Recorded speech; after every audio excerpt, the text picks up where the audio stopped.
I know we have a program called Worship Associates that a lot of our congregations have implemented, but that has been basically a minister working with a handful of lay people to do basically traditional worship in our congregations. And so when we're talking worship teams now moving into the direction of contemporary or future church, we're talking about people who are expert in video, people who are expert in computers and use of PowerPoint.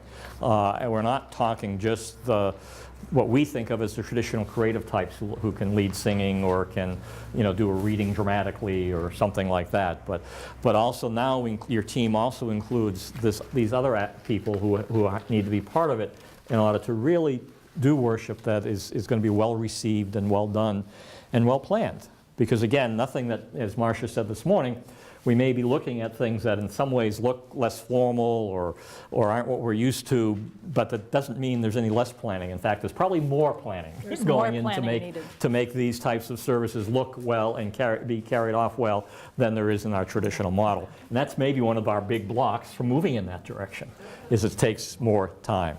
It does take more planning. That what they prepare, the planning that it takes for the video cafe, which is happening in a different part of the grounds Campus. or the campus than the sanctuary, takes intentional thought and time to work out those details. And it's basically a less formal setting.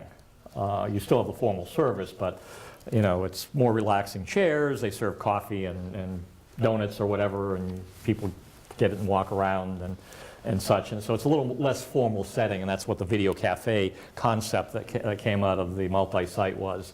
You don't do that casually, or you don't keep people. What I want you to hear from us today, if nothing else, is as you're making these transitions, take the risks that Marcia was encouraging this morning, and at the same time operate from the sense of we want to do this well.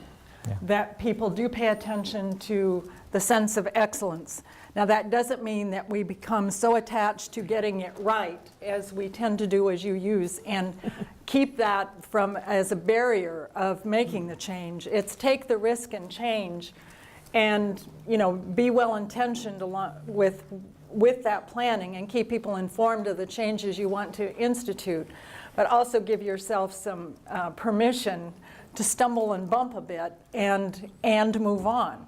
But I think you'll find that it's very freeing and it's much fun. It's so creative. It releases so much good energy.